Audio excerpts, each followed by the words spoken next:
আসসালামু আলাইকুম। সম্মানিত দর্শক। আশা করি আপনারা সবাই অবশ্যই ভালো আছেন।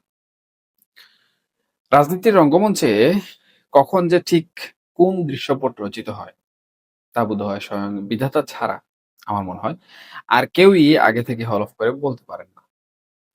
আমরা যারা রাজনীতির অলিগলি নিয়ে একটু নাড়াচাড়া করি, ইতিহাস থেকে সূত্র মিলিয়ে ভবিষ্যতের একটা রেখাচিত্র আঁকার চেষ্টা করি, তাদের কাছেও কিন্তু মাঝে, মাঝে এই সমীকরণগুলো বড়ই অদ্ভুত ঠেকে। দেখুন সুপ্রিয় দর্শক, গতকালকের কথাই ধরুন ৮ এপ্রিল ২০২৬। বাংলাদেশের সংসদীয় ইতিহাসে দিনটি হয়তো কারো কাছে এক পরম স্বস্তির, আবার কারো কাছে এক ঘুর অমানিসার মতো। দেখুন, বিএনপি সংসদে তাদের সংখ্যাগরিষ্ঠতার জোরে একটি বিল পাশ করে ফেলেছে, যার মাধ্যমে বাংলাদেশের জন্মলগ্ন থেকে জড়িয়ে থাকা প্রাচীন রাজনৈতিক দল বাংলাদেশ আওয়ামী লীগকে আনুষ্ঠানিকভাবে নিষিদ্ধ করা হলো। এতদিন যা নিয়ে আমরা কেবল জল্পনা কল্পনা করছিলাম, আজ কিন্তু তার কোনো হাইপোথেটিক্যাল বিষয় নয়, বরং এটি এখন রাষ্ট্রের একটি কঠোর ব্যবস্থা। এখন এই যে একটা অভাবনীয় ঘটনা ঘটে গেল, এর পেছনের সূত্রগুলো যদি আমরা একটু ধরে টান দিই, তাহলে দেশের সীমানা পেরিয়ে আন্তর্জাতিক অঙ্গন পর্যন্ত এমন কিছু আইনি এবং সাংবিধানিক জট আমাদের সামনে এসে হাজির হবে, যা নিয়ে আমি মনে করি আগামী কয়েক দশক হয়তোবা আইনের ছাত্র এবং রাজনৈতিক বিশ্লেষকরা কাটাছেঁড়া করবেন।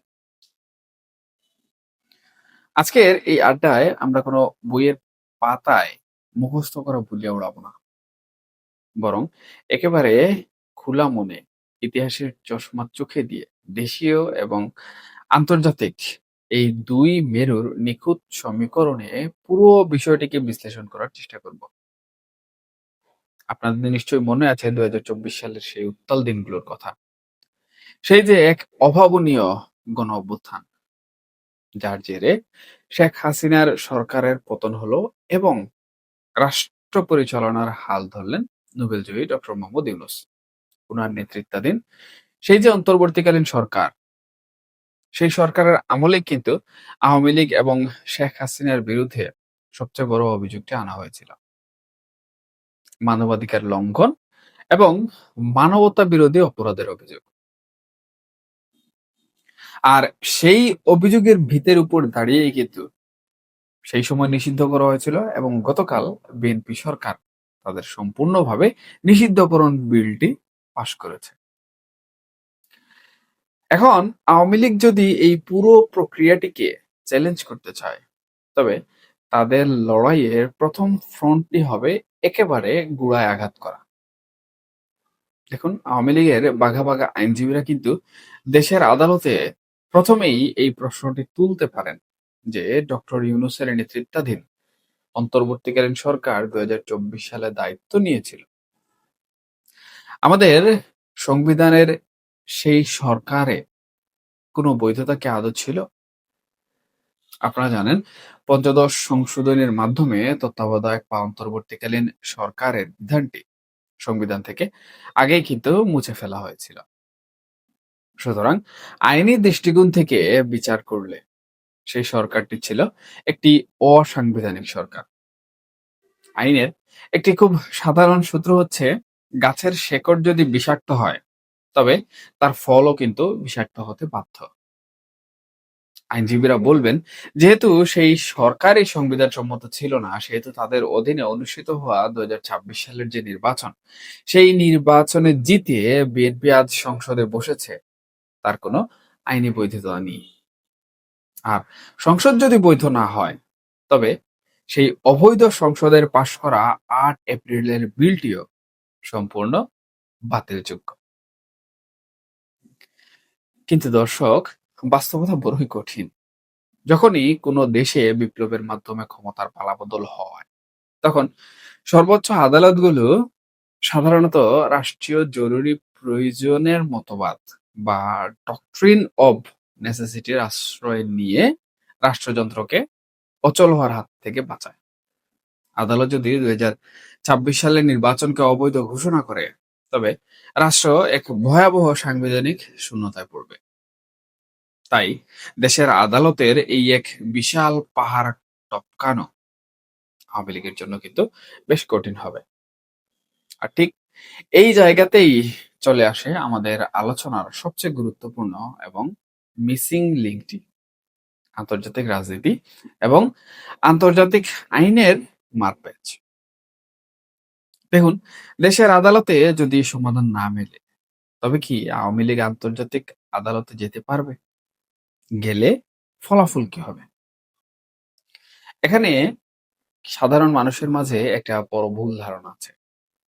অনেকেই ভাবেন দেশে কিছু হলেই বোধহয় সোজা হেগের আন্তর্জাতিক বিচার আদালত বা আইসিজি তে মামলা ঠুকে দেওয়া যায়। কিন্তু আন্তর্জাতিক আইন অনুযায়ী আইসিজি মূলত দুটি স্বাধীন রাষ্ট্রের মধ্যকার বিরোধ নিষ্পত্তি করে থাকে। যেমন ধরুন, বাংলাদেশ বনাম মিয়ানমার। একটি রাষ্ট্রের অভ্যন্তরীণ রাজনৈতিক দলকে নিষিদ্ধ করলে তা সরাসরি এই আদালতে নেয়ার কোনো ধরনের অবকাশ নেই বা সুযোগ নেই। তাহলে আন্তর্জাতিক ফ্রন্টে আওয়ামী লীগের মোক্ষম হাতিয়ারটি আসলে কি? হাতিয়ারটি হলো আন্তর্জাতিক অপরাধ আদালত আইসিসি, অথবা জাতিসংঘের মানবাধিকার কমিশন ইউএনএইচআরসি, এবং বৈষয়িক ভূরাজনীতি। একটু গভীরভাবে খেয়াল করুন, বিএনপি যে ৮ এপ্রিল আইনটি পাশ করলো, তার মূল ভিত্তি বা কজ অফ অ্যাকশন কিন্তু ২০২৪ সালের মানবাধিকার লঙ্ঘন। এখন আওয়ামী লীগ এবং শেখ হাসিনা যদি আন্তর্জাতিক অপরাধ আদালত বা জাতিসংঘের কোনো স্বাধীন তদন্ত কমিশনের কাছে একটা সন্দেহাতীতভাবে প্রমাণ করতে পারেন যে ২০২৪ সালের জুলাই আগস্টের সেই প্রাণহানির জন্য এককভাবে কিংবা সরাসরি নির্দেশদাতা হিসাবে তারা দায়ী নন, অথবা ঘটনাগুলো কোনোভাবেই ক্রাইমস এগেইনস্ট হিউম্যানিটি বা মানবতা বিরোধী অপরাধের পর্যায়ে পড়েই না, তবে কিন্তু পাশার দান এখানে একেবারে উল্টে যাবে। আর এই যে পাশার দান উল্টে যাওয়া, এই পাশার দান উল্টে যাওয়াতে কিন্তু সব থেকে বেশি বিপদে পড়বে বর্তমান দেশ সরকার, দেশ পরিচালনা করছে বিএনপি, এবং এর পাশাপাশি বিপদে পড়বে অন্তর্বর্তীকালীন সরকারের নীতি নির্ধারকরা। এবং আন্তর্জাতিক আদালতে এইসব বিষয় নিয়ে যখনই মামলা মোকদ্দমা চলতে থাকবে, তখন পুরো রাষ্ট্রযন্ত্র পুরো রাষ্ট্রযন্ত্রের নীতি নির্ধারক এবং বিগত অন্তর্বর্তীকালীন সরকারের প্রধান থেকে শুরু করে অন্তর্বর্তীকালীন সকল উপদেষ্টারা কিন্তু এই বিষয়টির সাথে জড়িয়ে পড়বে, এবং তাদের জীবনের বর্তমান যে গতিশীলতা রয়েছে, সেই গতিশীলতাও কিন্তু হারিয়ে যাবে, যেটি অত্যন্ত দুর্ভাগ্যজনক এবং হতাশাজনক পরিণতি ডেকে আনতে পারে। এখন আওয়ামী লীগ আসলে কি করবে, বা আওয়ামী লীগ এই আন্তর্জাতিক আদালতে গিয়ে তাদের এই মানবাধিকার লঙ্ঘনের বিষয়ক অভিযোগটি আদৌ কতটুকু প্রমাণ করতে পারবে, এটির উপর কিন্তু অনেকটা নির্ভরশীল এই দুর্বিষহ জীবন হয়ে ওঠাটা। দর্শক, আপনারা আন্তর্জাতিক ইতিহাসের দিকে একটু তাকান। দক্ষিণ আফ্রিকায় যখন Nelson Mandela African National Congress ANC কে নিষিদ্ধ করা হয়েছিল, তখন তারা কিন্তু আন্তর্জাতিক সম্প্রদায়ের কাছে প্রমাণ করতে পেরেছিল যে বর্ণবাদী সরকারের এই নিষেধাজ্ঞাটি মানবাধিকারের চরম লঙ্ঘন। ফলাফল কি হয়েছিল? সারা বিশ্ব থেকে দক্ষিণ আফ্রিকার উপরে নেমে এসেছিল স্যাংশন আর একঘরে হওয়ার খড়গ।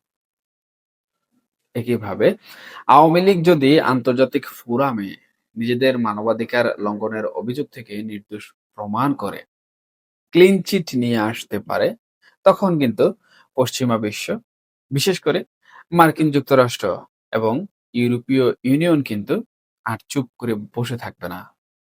তারা এই নিষিদ্ধকরণ আইন থেকে তখন আর বাংলাদেশের অভ্যন্তরীণ বিষয় হিসাবেও কিন্তু কোনোভাবে দেখবে না, বরঞ্চ এই বিষয়ে কিভাবে কাজ করা যায় সেটি নিয়ে তারা চিন্তা করবে। এবং যখন আন্তর্জাতিকভাবে এটা প্রমাণিত হবে যে, যে অভিযোগে দলটিকে নিষিদ্ধ করা হয়েছে সেই অভিযোগটি ভিত্তিহীন, তখন আন্তর্জাতিক সম্প্রদায় বলবে বাংলাদেশ আইসিসিপিআর বা নাগরিক ও রাজনৈতিক অধিকার সম্পর্কিত আন্তর্জাতিক চুক্তির সরাসরি লঙ্ঘন করছে। তখন কিন্তু বিএনপি সরকারের উপর প্রচন্ডভাবে কূটনৈতিক চাপ আসবে। স্যাংশন, তৈরি পোশাক খাতের উপর বাণিজ্যিক বিধিনিষেধ বা ভিসা নীতির মতো ভারী অস্ত্রগুলো তখন আন্তর্জাতিক সম্প্রদায় ব্যবহার করতে শুরু করবে। আন্তর্জাতিক এই প্রবল চাপের মুখে পড়ে তখন দেশের সর্বোচ্চ আদালত অর্থাৎ সুপ্রিম কোর্টও কিন্তু অনেকটাই নড়ে চড়ে বসতে সেই সময় বাধ্য হবে। দর্শক, তখন আওয়ামী লীগ দেশের সুপ্রিম কোর্টে গিয়ে বলতে পারে, দেখুন, যে অভিযোগের ধোঁয়া তুলে সংসদ আমার নিষিদ্ধ করেছে, আন্তর্জাতিক আদালত এবং মানবাধিকার সংস্থাগুলো আমাদের সেই অভিযোগ থেকে বেকসুর খালাস দিয়েছে। সুতরাং এই বিলটি এখন সম্পূর্ণ উদ্দেশ্য প্রণোদিত এবং সংবিধানের ৩৮ অনুচ্ছেদে দেয়া আমাদের সংগঠন করার যে মৌলিক অধিকার তার সাথে সরাসরি সাংঘর্ষিক। যখন আন্তর্জাতিক ক্লিন চিট এবং প্রবল ভূ রাজনৈতিক চাপ দেশের সুপ্রিম কোর্টের উপর পড়বে, তখন কিন্তু বিচার বিভাগের জন্য এই ৮ এপ্রিলের আইনটিকে আল্ট্রা ভায়ার্স বা সংবিধান পরিপন্থী হিসাবে ঘোষণা করে বাতিল করে দেয়াটা অনেক বেশি সহজ এবং সব থেকে যৌক্তিক হয়ে দাঁড়াবে। অর্থাৎ আন্তর্জাতিক পরিমণ্ডলে নির্দোষ প্রমাণিত হওয়াটাই হবে দেশের ভেতরে সংবিধানের ওই জট খোলার সবচেয়ে বড় এবং একমাত্র চাবিকাঠি। কিন্তু সুপ্রিয় দর্শক, আইনের মারপ্যাঁচে আর আন্তর্জাতিক লবিং এ একটি মামলা জেতা আর রাজনৈতিক ময়দানে একটি দলের পুনর্জন্ম লাভ করা দুটো কিন্তু এক বিষয় নয়। আওয়ামী লীগ যদি আন্তর্জাতিক আদালত থেকে নির্দোষ প্রমাণিত হয়ে পশ্চিমা চাপে পড়ে দেশের আদালতের আদেশে তাদের হারানো আইনি যে বৈধতা সেটি ফিরেও পায়, তারপরও কিন্তু তারা খুব সহজেই রাজনীতিতে আগের মতো প্রবল প্রতাপে ফিরে আসতে পারবে না। কেন পারবে না? এর উত্তর হেগের আদালতে নেই। এর উত্তর লুকিয়ে আছে বাংলাদেশের ৫৬,০০০ বর্গ মাইলের হাটে ঘাটে ছড়িয়ে থাকা সাধারণ মানুষের মনের গহীনে, মনের অভ্যন্তরে। দেখুন সুপ্রিয় দর্শক, যদি এই আইনি এবং আন্তর্জাতিক লড়াইয়ের মধ্য দিয়ে সাধারণ মানুষের মনে এই ধারণার জন্ম নেয় যে সত্যিই তো আওয়ামী লীগের প্রতি চরম অবিচার করা হয়েছে এবং তাদের অন্যায়ভাবে ফাঁসানো হয়েছে, তাদের পতনও অন্যায়ভাবে হয়েছে, তবে কিন্তু মানুষের এই সহানুভূতি তাদের ফিনিক্স পাখির মতো আবারও জাগিয়ে তুলবে। কারণ মানুষের ভালোবাসা যার প্রতি থাকে তাকে কোনো কাগজে আইন কিংবা সংসদের বিল দিয়ে আটকে রাখা যায় না। কিন্তু বিপরীত চিত্রটিও আমাদেরকে গভীরভাবে হলেও ভাবতে হবে। আন্তর্জাতিক আদালত যদি ক্লিন চিট দিয়েও দেয়, কিন্তু দেশের আপামর জনতা যদি তাদের মন থেকে সেই দলকে চিরতরে প্রত্যাখ্যান করে বসে থাকে, তবে সেই আইনি বৈধতা দিয়ে হয়তো নির্বাচন কমিশনে দলের নিবন্ধন ফিরে পাওয়া যাবে, দলীয় কার্যালয়ে সাইনবোর্ডও টানানো যাবে, কিন্তু রাজপথে আর প্রাণবন্ত রাজনীতি কখনোই করা যাবে না। সুতরাং দর্শক, এই যে আইনি মারপ্যাঁচ এবং আইনি লড়াই এবং জনগণের যে মনস্তাত্ত্বিক ভাবনা, আমার মনে হয় আওয়ামী লীগ এই বিজয় অর্জন করে দেশবাসীর ভালোবাসা তারা পায় কিনা সেটি আন্তর্জাতিক মহল এবং পুরো জাতিগোষ্ঠীকে দেখিয়ে দেওয়া উচিত। কারণ অন্তর্বর্তীকালীন সরকারের আমলের নানাবিধ ব্যর্থতা, নানাবিধ ঘটনা, নতুন এই সরকারের ২ মাসের মাথায় নানাবিধ সংকট, নানাবিধ চ্যালেঞ্জ এবং সংসদের নানাবিধ ঘটনাবলী কিন্তু দেশের মানুষের মধ্যে এক ধরনের হতাশা সৃষ্টি করেছে এবং সেই হতাশা থেকে আমরা দেখতে পাচ্ছি যে তারা রীতিমতো তুলনা করাও শুরু করেছেন। হাটে, ঘাটে, মাঠে, চায়ের দোকানে আপনারা যারা চলাফেরা করেন, তারা নিশ্চয়ই শুনতে পাচ্ছেন বা একটি আওয়াজ আপনারা আপনাদের কানে এসে পৌঁছাচ্ছে। সেটি হচ্ছে এই বিএনপি সরকার বেশিদিন টিকবে না। এই কথাটি কেন সাধারণ মানুষজন বলছে? এগুলো কিন্তু আমার ব্যক্তিগত কোনো বানোয়াট কথাবার্তা নয়। মফস্বল এলাকা থেকে শুরু করে একদম শহর পর্যন্ত আপনি নিজে একটু হেঁটে গিয়ে সাধারণ মানুষের জটলার মধ্যে একটু রাজনৈতিক আলাপচারিতা শুনবেন এবং সংকটের বিষয়বস্তু নিয়ে কথাবার্তা বলার চেষ্টা করবেন। তখন দেখবেন মানুষজন কিন্তু অনায়াসেই বলে দিচ্ছে যে এই সরকারের মেয়াদ ২ বছর, এই সরকার টিকবে না, এই সরকার ব্যর্থ হয়ে যাবে। এখন এই যে সুর, এই সুর থেকেই কিন্তু আওয়ামী লীগের প্রতি একটি পজিটিভ ধারণা মানুষের জন্মাতে পারে। এবং সেই পজিটিভ ধারণা যদি আওয়ামী লীগ লালন করতে পারে, আওয়ামী লীগ গ্রহণ করতে পারে এবং আওয়ামী লীগ অতীতে যেরকম কাজকর্ম করেছে, আওয়ামী লীগের যে সকল গবেট নেতাকর্মীদের কারণে আওয়ামী লীগের এই দেশ জন্মলগ্নের ইতিহাস থেকে আজকে নিশ্চিহ্ন করে দেওয়া হচ্ছে। সেই গবেট মানুষদের আওয়ামী লীগ দূরে রেখে যদি আওয়ামী লীগটা জনগণের জন্য কাজ করতে শুরু করে এবং জনগণের আওয়ামী লীগ হয়ে ফিরে আসে, গবেটদের দূরে রাখে, গবেটদের শাস্তির ব্যবস্থা করে এবং গবেটদের করা সকল অপরাধ দৃশ্যমানভাবে বিচারের কাঠগড়ায় নিয়ে আসে। যে গবেটগুলো কোটি, কোটি টাকা লুটপাট করেছে, পাচার করেছে, সেই কোটি, কোটি টাকার পাচার করা অর্থ জনগণের স্বার্থে যদি ফিরিয়ে এনে জনগণকে দেখিয়ে দেয় যে আওয়ামী লীগ সেই গভর্নমেন্টের সাথে নেই। আওয়ামী লীগ এখন স্বচ্ছতার প্রতীক, আওয়ামী লীগ এখন জনগণের প্রতীক। তাহলে কিন্তু সেই মহান মুক্তিযুদ্ধের মতো যখন বঙ্গবন্ধু শেখ মুজিবুর রহমানের ডাকে সম্পূর্ণ দেশের মানুষ দলমত নির্বিশেষে রক্তক্ষয়ী সংগ্রামে ঝাঁপিয়ে পড়েছিল, ঠিক একইভাবে আবারও আওয়ামী লীগের পক্ষে বাংলাদেশের আপামর জনতা এখানেও কিন্তু দলমত নির্বিশেষে তারা ঝাঁপিয়ে পড়বে এবং এই ঝাঁপিয়ে পড়া আওয়ামী লীগকে এমন একটা ইতিহাস বাংলাদেশে গড়ার সুযোগ করে দিবে, যে সুযোগ আমার মনে হয় না পৃথিবীর ইতিহাসে কোনো রাজনীতিতে আছে। এবং এই ইতিহাসই হবে বাংলাদেশের জন্য একটি বড় রাজনৈতিক পট পরিবর্তনের ইতিহাস। এর পরবর্তীতে এই আওয়ামী লীগ সরকার যেভাবে দাবি করে বা যেভাবে আমরা সবাই বলে থাকি যে মহান মুক্তিযুদ্ধের নেতৃত্ব দানকারী দল আওয়ামী লীগ, তখন কিন্তু আওয়ামী লীগ এবং বাংলাদেশ একই সূত্রে পুনরায় গেঁথে যাবে। বাংলাদেশ নামটি আওয়ামী লীগের নামেই রেজিস্ট্রি হয়ে যাবে। এটি হচ্ছে বাস্তবতা। সুতরাং এই যে সম্পূর্ণ বিষয়টি এখন যেসব জায়গায় নির্ভর করছে, যেসব জায়গায় এখন পর্যন্ত ছিদ্র রয়েছে, ফল্ট রয়েছে আওয়ামী লীগের, সেগুলো সবার আগে ধুয়ে মুছে পরিষ্কার করতে হবে। এবং গবেটদের নিয়ে আওয়ামী লীগ যদি রাজনীতিতে আসে, লুটেরাদের নিয়ে যদি আওয়ামী লীগের রাজনীতিতে আসে, তাহলে দেশের জনগণ আমি মনে করি তাদেরকে ৫ই আগস্টে যা করার সুযোগ পায়নি, এখন সেটা করবে। এমনকি জুতা পেটাও করতে পারে। পরিশেষে একটি কথাই আমি বলতে চাই। রাজনীতিতে প্রতিহিংসার এই যে খেলা, তা কোনো পক্ষের জন্যই শেষ পর্যন্ত কিন্তু মঙ্গলজনক হয় না। আজ বিএনপি ক্ষমতায় বসে যে বিলটি পাশ করলো, কাল হয়তো সময়ের পরিক্রমায় অন্য কেউ ক্ষমতায় এসে এই আইনেরই অপপ্রয়োগ করবে।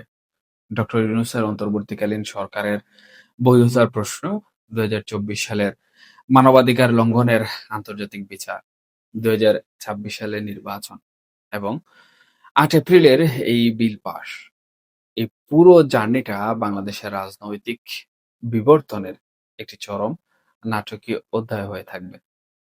দেশীয় সংবিধান আর আন্তর্জাতিক মানবাধিকারের এই জটিল সুতোয় আওয়ামী লীগ কি নিজেদের আবার বুনতে পারবে?